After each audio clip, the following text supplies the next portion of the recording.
Hi everyone, hope you all are doing good. So this is another video on support and resistance. इसमें हम market में live levels identify करेंगे, समझेंगे कि कैसे पैटर्न्स बनते हैं, कैसे सपोर्ट फॉर्म होता है, कैसे रेसिस्टेंस फॉर्म होता है, सो दैट काफ़ी लोगों को ये समझ आ सकेगा कि एग्जैक्टली लेवल्स कहाँ बनने चाहिए और क्या पॉसिबिलिटीज़ होती हैं कि मार्केट वहाँ से रिवर्सल लेता है। क्योंकि मेजॉरिटी में मैंने ये देखा कि सपोर्ट एंड रेजिस्टेंस कई लोग बहुत बना ही गलत रहे होते हैं कि मतलब जहाँ नहीं फॉर्म हो रहा वहाँ बन रहा है। तो एक्चुअल में आपको बहुत ही क्रूशियल एरियाज़ होते हैं जहाँ सपोर्ट और रेजिस्टेंस फॉर्म करना होता है। कि ऐसा नहीं है कि बीच में कहीं थोड़ा बहुत मेरे को रिवर्सल दिख रहा है तो मैंने कहीं भी एक रेजिस्टेंस बना दिए, कहीं भी सपोर्ट बना दिए। तो द मिनिमम लेवल्स जो होते हैं उधर सपोर्ट और रेजिस्टेंस फॉर्म होने चाहिए और they should make some sense, कोई ऑब्वियस लेवल्स होने चाहिए। ठीक है,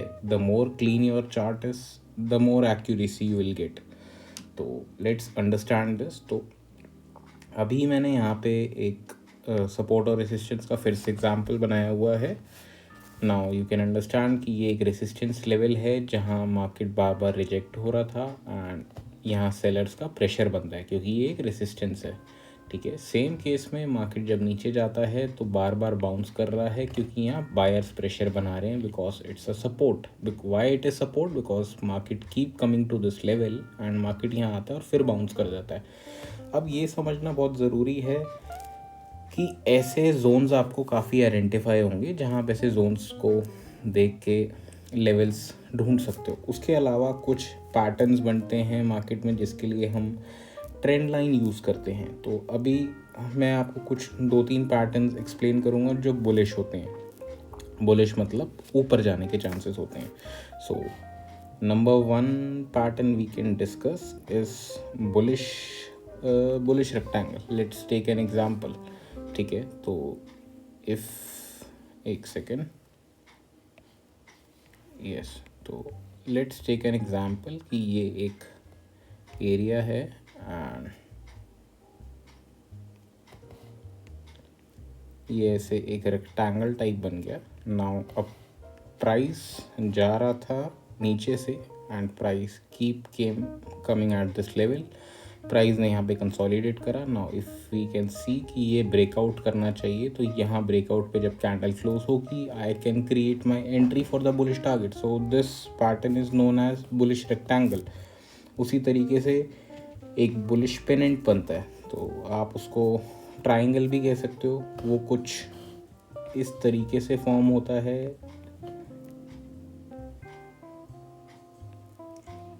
okay, like this. And price कैसे काम करेगा? इसमें प्राइस आएगा, फॉर्म करेगा और इसी के अंदर चलता रहेगा। तब आपको ये लेवल आइडेंटिफाई होगा कि प्राइस बार बार इन एरियाज में सपोर्ट और रेसिस्टेंस क्रिएट कर रहा है। तो नाउ अब एक पॉइंट पे ये लेवल्स ख़त्म हो रहे हैं क्योंकि ट्रायंगल के पास कुछ स्पेस नहीं बचा। तो अब डिसीजन होना चाहिए कि या तो ब्रेकआउट ऊपर हो या ब्रेकआउट नीचे हो।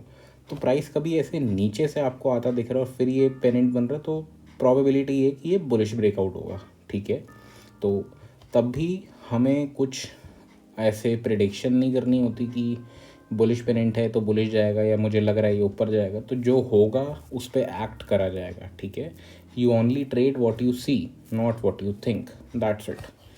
सेम केस में एक पैटर्न जिसे हम बुल फ्लैग पैटर्न कहते हैं, तो ये एक तरीके का फ्लैग पैटर्न होता है।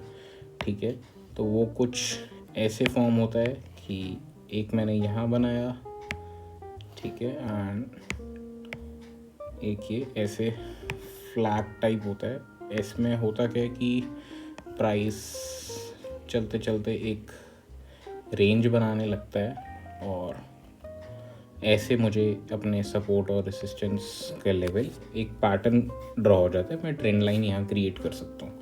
नाउ व्हाट आई वांट कि ये एक बुल फ्लैग पैटर्न है, यानी कि एक झंडा जैसे होता है। ठीक है, एक तो उस तरीके का इसको नाम दिया जाता है कि bull flag pattern. And probability होती है कि ये पैटर्न ऊपर की तरफ ब्रेकआउट होता है। तो व्हाट आई वांट टू सी कि ये अब प्राइस ऊपर जाए। अगर ये मैं वीकली टाइम फ्रेम देख रहा हूँ तो मुझे चाहिए कि मैं एक वीक की कैंडल क्लोज होते हुए देखूँ ऊपर। So that will be a good confirmation. Then we can expect कि ये टारगेट्स यहाँ तक अप्रॉक्स जा सकता है. The first target can be this, और I am expecting a target till next resistance. जो भी प्रीवियस चार्ट में रेसिस्टेंस मुझे दिख रहा है, मैं वहाँ तक के लिए अपना टारगेट ज़रूर बना सकता हूँ. So this was all about patterns, trends. कहीं भी कोई प्राइस आपको दिखता है तो कुछ ना कुछ एक ट्रेंड आइडेंटिफाई हमेशा होगा. ये प्राइस ऐसे चल रहा है तो यहाँ एक ट्रेंड लाइन कनेक्ट हो सकती है. ये प्राइस अगर साइडवेज चल रहा है तो यहाँ भी एक एरिया बन सकता है. तो बेसिकली आपको ये समझना है कि अगर मार्केट में वॉल्यूम नहीं है मतलब बहुत ज़्यादा प्रेशर नहीं है, मार्केट ऐसी धीरे धीरे मूवमेंट दे रहा है, तो आपको क्या चाहिए, आपको एक जोन ढूंढना है. मैंने देखा कि ये जोन बन गया. अब मार्केट में उछाल या फिर गिराव तभी आएगा जब ये जोन से हम बाहर जाएंगे. अगर ये मार्केट नीचे जाता है तो प्रोबेबिलिटी क्या है, नेक्स्ट सपोर्ट टेस्ट करेगा, वॉल्यूम आएगा. ऊपर जाता है तो प्रोबेबिलिटी क्या है, वॉल्यूम आएगा, यानी कि पैसे लगेंगे मार्केट के अंदर, तभी पैसा स्टॉक उठेगा आपका और नेक्स्ट रेसिस्टेंस तक जाएगा. This is how simple it is. I will not make any thing more complicated. Let's see the live charts. तो ये गोल्ड का चार्ट है and this is weekly time frame. Gold MCX का chart है, यानी कि ये इंडियन मार्केट का चार्ट है. इसकी अभी करंट वैल्यू है 59,700 के आसपास. ठीक है, तो let's see an example in this chart. अब ये एक चार्ट है वीकली का, तो आप ये समझो कि ये यहाँ से अगर मैं इस चार्ट को आइडेंटिफाई कर रहा हूँ तो मेरे को सिर्फ अब इस एरिया के अंदर देखना है कि क्या चल रहा है. ठीक है, तो लेट्स सी कि पहले इस चार्ट में ऐसा क्या हुआ और क्यों ऐसे प्राइस ऊपर गया या नीचे गया. सबसे पहले जब हम इस जोन में थे तो हम देख सकते हैं कि यहाँ पे एक kind of trend line connect हो सकती है. ठीक है, so let's connect a trend line. तो ये हमने एक यहाँ पे ट्रेंड लाइन बनाई एंड लेट्स सी कि उसके बाद क्या होता है. प्राइस यहाँ से ऊपर गया, प्राइस ने यहाँ पे हमें ब्रेकआउट दिया. ठीक है, ब्रेकआउट दिया, कैंडल बाहर क्लोज हुई, तो दैट्स अ कंफर्म ब्रेकआउट. कहाँ तक का टारगेट मिला, प्राइस एक बार को यहाँ पे गया और यहाँ से रिजेक्ट हो गया. नाउ इट इज़ रिजेक्टेड, तो नाउ अगेन जब प्राइस यहाँ पे आएगा तो it can act as a resistance. तो फिर उसके बाद क्या हुआ, प्राइस यहाँ पे वापस आया, प्राइस ने यहाँ पे रिजेक्शन क्रिएट करी, यहाँ रिजेक्शन क्रिएट हुई, प्राइस वापस रिजेक्ट हुआ. देन आई हैव सीन कि यार यहाँ पे भी काइंड ऑफ एक पैटर्न बन रहा था, पैटर्न ब्रेक हुआ, एंट्री क्रिएट हुई. ठीक है, यहाँ पे भी एक बार को एक पैटर्न बना, ब्रेकआउट हुआ, एंट्री क्रिएट हुई, प्राइस ऊपर गया. अब करंट सिचुएशन क्या है प्राइस की, हम देख रहे हैं कि यहाँ पे अभी अगर एक बार देखें तो इस एरिया में आप देखोगे तो यहाँ पे भी सेकेंड इन दिस एरिया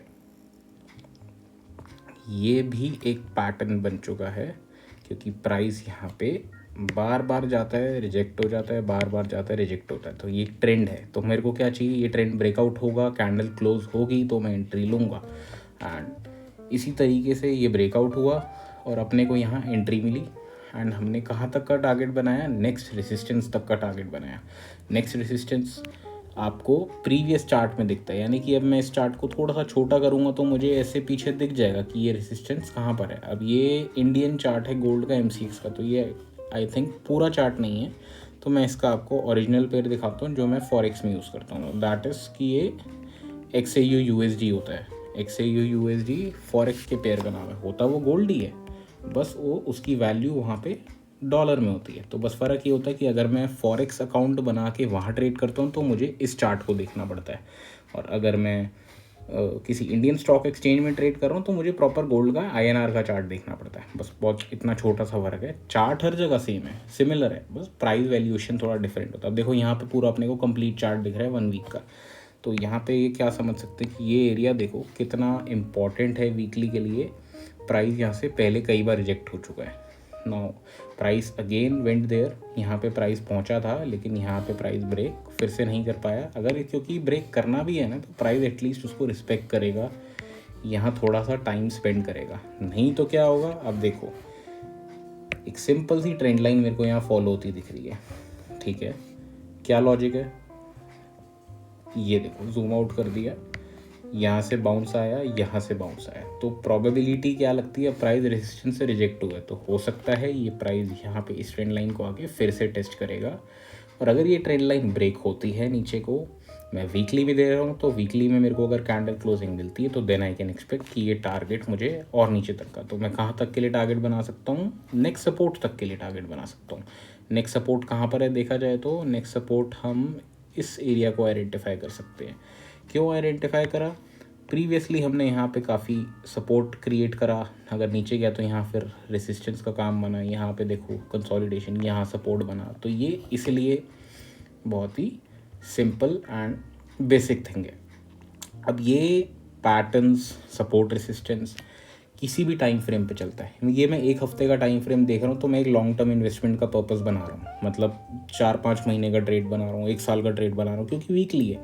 ये सेम चीज़ मैं आपको 5 मिनट के चार्ट में भी करके दिखा सकता हूँ, मतलब सेम चीज़ आप इसको अप्लाई कर सकते हो। इमेजिन करो कि ये चार्ट 5 मिनट का है, तो ये सेम टू सेम चीज़ें अप्लाई होती हैं। फ़र्क क्या होता है, जितना बड़ा टाइम फ्रेम उतनी हायर प्रोबेबिलिटी होती है कि वो स्टॉक या फिर क्रिप्टो या कुछ भी आप देख रहे हो वो उस फेवर में ज़्यादा जा सकता है अगर जितना बड़ा टाइम फ्रेम है। यानी कि बड़ा टाइम फ्रेम है तो पॉसिबल है कि ट्रेड जिस डायरेक्शन में जाना बनता है वहाँ जा सकता है। छोटा टाइम फ्रेम है वहाँ वो चीज़ें रिस्कियर होती रहती, क्योंकि छोटे टाइम फ्रेम में रिटेल ट्रेडर्स के लिए काफ़ी ट्रैप बनते हैं मार्केट में, और वो ट्रैप्स बनते इसलिए ताकि एक जो गैम्बलर माइंडसेट होता है उन लोगों को गेम से बाहर करने के लिए, जो सिर्फ और सिर्फ मार्केट में पैसे बनाने के लिए एक तरीका ढूंढ रहे होते हैं कि कुछ बड़े ट्रेड्स लेने की कोशिश करते हैं जिनका कोई प्रोसेस नहीं होता। तो अपने को तो ये समझना कि अगर हम मार्केट में उतर रहे हैं तो हमारा एक प्रोसेस है, हमारा एक काम करने का तरीका है, हमारे पास रिस्क मैनेजमेंट है, हमारे पास एक मार्केट माइंडसेट है। तो हम जब एक स्ट्रैटेजी के साथ मार्केट में बैठेंगे तो एटलीस्ट हम मार्केट में एक लॉन्ग टर्म के लिए सर्वाइव कर सकते हैं। दैट्स इट, ठीक है। यहाँ पे हम दोबारा एक चीज़ देखते हैं, जैसे ये एरिया देखो कि मार्केट यहाँ पे कंटिन्यूसली सपोर्ट बना रहा है, ठीक है। प्रीवियसली यहाँ पे क्या हुआ था, कईयों को लगेगा यहाँ तो ब्रेक हो गया था, ये ब्रेक हुआ, प्राइस नीचे गया, प्राइस ने टाइम स्पेंड करा, प्राइस ने यहाँ पे एक सपोर्ट क्रिएट करने की कोशिश करी, यहाँ पे देखो आया, रिजेक्ट हो गया, लेकिन इवेंचुअली प्राइस वापस ऊपर आया, कैंडल क्लोजर हुई, कंफर्मेशन मिल गया। तो जो लोग यहाँ पे शॉर्ट क्रिएट कर रहे थे, यानी कि इसमें क्या है कि यहाँ पे देखो सपोर्ट कहाँ है, यहाँ पर सपोर्ट है, तो इस लेवल पे लोगों ने काफ़ी शॉर्ट की एंट्रीज क्रिएट करने की कोशिश करी होगी। यानी कि वो लोग चाह रहे थे कि प्राइस यहाँ से नीचे जाए, तो मार्केट यहाँ से नीचे तो गया ही नहीं, मार्केट यहाँ से वापस ऊपर आ गया। तो आप अगर यही समझ लो कि आपने यहाँ पे अगर एक शॉर्ट का ट्रेड बनाया था यहाँ तक के लिए, तो यहाँ आपका स्टॉप लॉस हिट हो गया, क्योंकि अगर आप सपोर्ट के नीचे अगर आप बाय कर रहे हो तो आपका क्या टारगेट, सॉरी ये रेसिस्टेंस बना हुआ है अभी, तो जब आप इसके नीचे बाय कर रहे हो तो आपका टारगेट यहाँ था, तो आपका लॉजिकल स्टॉप लॉस कहाँ हो जाएगा, वापस ऊपर की। अगर प्राइस ऊपर आया तो मेरा स्टॉप लॉस हिट हो जाए, टारगेट मिलेगा तो बड़ा मिलेगा, लॉस होगा तो छोटा होगा। So this is how simple it is. एक चार्ट हम कोई भी और देख लेते हैं। So let's see, this is Reliance chart, ठीक है। इस चार्ट में थोड़ा नॉइज़ है तो हम एक बार को ये देख लेते हैं, ICICI बैंक, ठीक है। अब इसके अंदर अपने को क्या नज़र आ रहा है, इसमें भी काफ़ी चीज़ें हो रखी हैं ऑलरेडी। देखो ये पैटर्न्स ही हैं हर जगह, सिंपलिस्टिक पैटर्न्स हैं, सिंपलिस्टिक एंट्रीज़ हैं, कुछ भी कॉम्प्लिकेटेड तो नहीं है, सिंपल लेवल। ये पुराने लेवल्स बना रखे हैं मैंने, जब मैंने कभी इसको एनालाइज किया होगा तो उस हिसाब से। And just think of it like that कि यहाँ पे देखते हैं एक ट्रेंड बन रहा था, ट्रेंड बना, ब्रेकआउट हुआ, कैंडल क्लोज हुई एंड कंफर्मेशन मिल गया, ठीक है। यहाँ पे कैंडल क्लोज हुई, कंफर्मेशन मिला। अब ऐसे में अपने को टारगेट्स क्या बनाने चाहिए, टारगेट्स देखो दो तरीके के होते हैं। अगर आप कोई पैटर्न ब्रेकआउट पे एंट्री ले रहे हो या सपोर्ट रेसिस्टेंस ब्रेक पे देख रहे हो तो ऑब्वियसली आप नेक्स्ट रेसिस्टेंस ढूंढोगे कि कहाँ पर है, मैं वहाँ एंट्री बना सकता हूँ। अदरवाइज सिंपल तरीका क्या होता है पैटर्न के अंदर टारगेट बनाने का, कि आपने उस पैटर्न का लेंथ नोट कर लिया कि कितना बड़ा लेंथ है। कैसे नोट कर लिया, जैसे मैंने एक ट्रेंड लाइन पकड़ी, मैंने यहाँ से सॉरी एक सेकेंड, ये हाँ, यहाँ से ये ट्रेंड मैंने नीचे तक लेके गया जहाँ तक वो पैटर्न की एक लेंथ बन रही है, ठीक है। और फिर मैंने इसको ब्रेक होने के बाद इसी के ऊपर रख दिया। अब मेरा टारगेट कहाँ तक का था? मेरा टारगेट था यहाँ तक का। क्या प्राइस यहाँ आया? प्राइस आया, यहीं से रिजेक्ट हुआ और अब जो मर्ज़ी कर रहा हो, लेकिन जो मेरा टारगेट था अचीव हो चुका है। लेकिन इवेंचुअली ये भी देख लो, यहाँ तक आगे रिजेक्ट हुआ और अभी भी यहीं पे करंटली रेजिस्टेंस बनने की कोशिश कर रहा है, ठीक है। तो this is how simple it is. And लगता है कि अब कई लोगों को सिंपल लगता भी है, सिंपल है भी, बट क्या होता है टाइम बाय टाइम जब चीज़ें लाइव एग्जीक्यूशन करते हैं ना, तो मेंटल प्रेशर अलग होता है, सब कुछ होता है। तो आप एक चीज़ हमेशा याद रखो, अगर आप ट्राई करोगे ट्रेडिंग करने के लिए, सब कुछ करोगे, तो मिनिमम कैपिटल के साथ मार्केट का स्टूडेंट बन के काम करने की कोशिश करना, कि समझने के लिए कि मैं कैसे प्रैक्टिस कर सकूँ रोज़ रोज़, तब जाके आपको एक चीज़ें और ब्रीफली समझ आने लगेंगी, ठीक है। And this is just all about levels के लिए मैं आगे चल के काफ़ी सारे एग्जांपल्स दिखाऊंगा आपको, ट्राई करूंगा जो अगले दिन मार्केट में होने वाले हैं, उन लेवल्स को आइडेंटिफाई करके बता सकता हूँ, मार्केट एनालिसिस दे सकता हूँ। पहले हम स्टेप बाय स्टेप ये चीज़ें सारी सीखेंगे, जो भी मैं आपको इन्फॉर्मेशन एक एक वीडियो में प्रोवाइड कर सकता हूँ, ताकि एक बिगिनर को इतना समझ आ जाए कि ट्रेडिंग करनी कैसे है, राइट। तो I hope you like the video. Thank you so much guys.